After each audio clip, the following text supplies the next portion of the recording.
Selamat pagi dan shalom. Salam sukacita untuk kita semua. Kembali lagi kita bertemu dalam Renungan Harian Toraya, edisi Rabu 18 Januari 2023.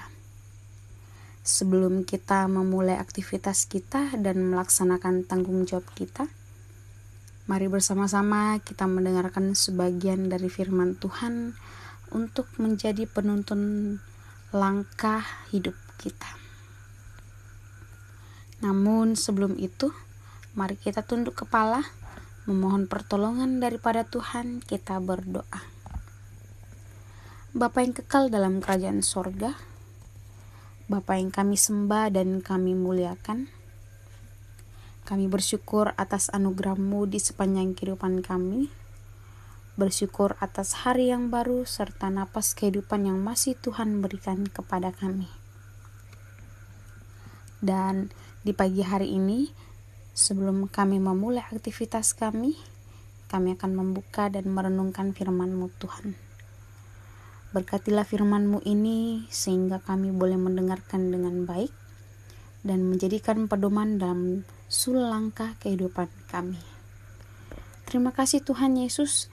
Kami siap untuk mendengarkan firman-Mu. Dalam nama Tuhan Yesus, itulah Tuhan dan Juru Selamat kami yang hidup. Amin. Pembacaan Alkitab kita pada hari ini terambil dari Lukas pasal 5 ayat 1-11. Lukas pasal 5 ayat 1-11. Lembaga Alkitab memberikan judul Penjala Ikan Menjadi Penjala Manusia. Saya akan membacakan di ayat 4 sampai ayat yang kelima. Setelah selesai berbicara, ia berkata kepada Simon, "Bertolaklah ke tempat yang dalam dan tebarkanlah jalamu untuk menangkap ikan."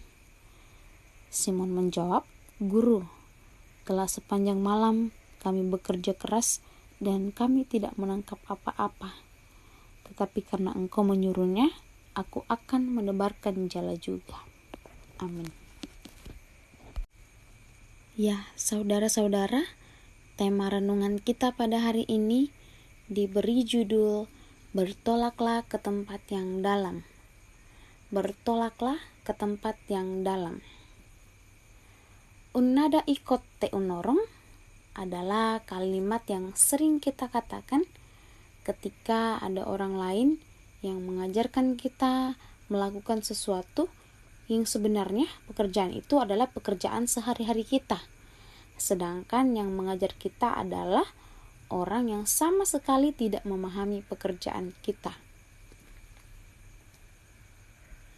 Sebuah kisah menarik ketika Yesus menjumpai Simon dan rekan-rekannya telah berada di pinggir pantai membersihkan jalannya setelah mereka kembali dari mencari ikan, namun mereka tidak mendapatkan apa-apa.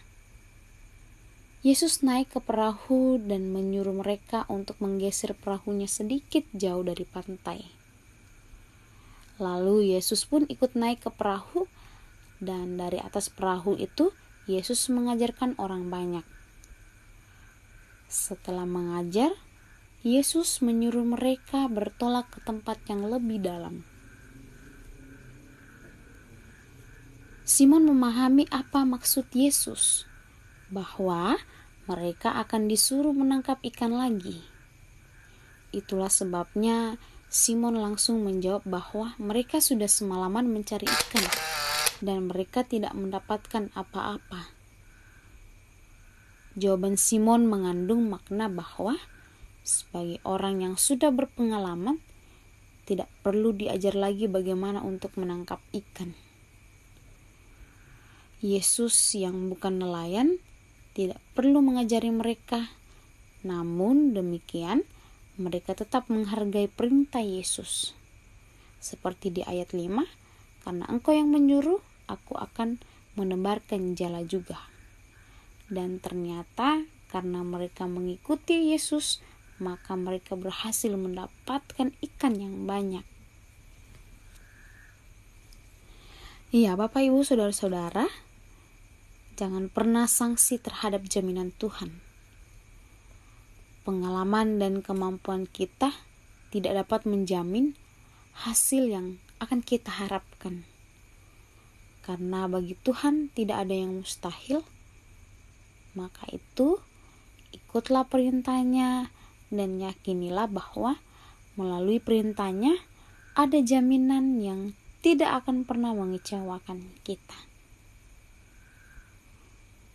Sekali lagi, bagi Tuhan tidak ada yang mustahil. Karena itu ikutlah perintahnya dan yakinilah bahwa melalui perintah itu ada jaminan yang tidak akan pernah mengecewakan kita.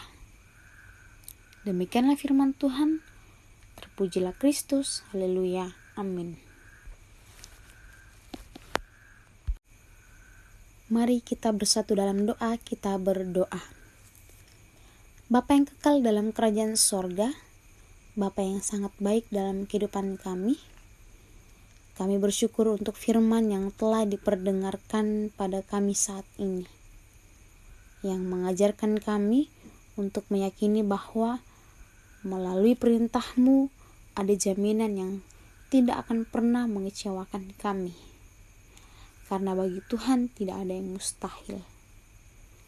Ya Tuhan, kepadamu kami memohon kiranya Engkau yang akan menuntun kami untuk setiap kehidupan yang Tuhan percayakan kepada kami. Ampunilah segala dosa dan kesalahan kami. Kami siap untuk melaksanakan aktivitas kami. Dalam nama Tuhan Yesus, itulah Tuhan dan Juru Selamat kami yang hidup. Amin. Demikianlah renungan harian kita pada hari ini. Selamat beraktivitas, Tuhan Yesus memberkati. Shalom.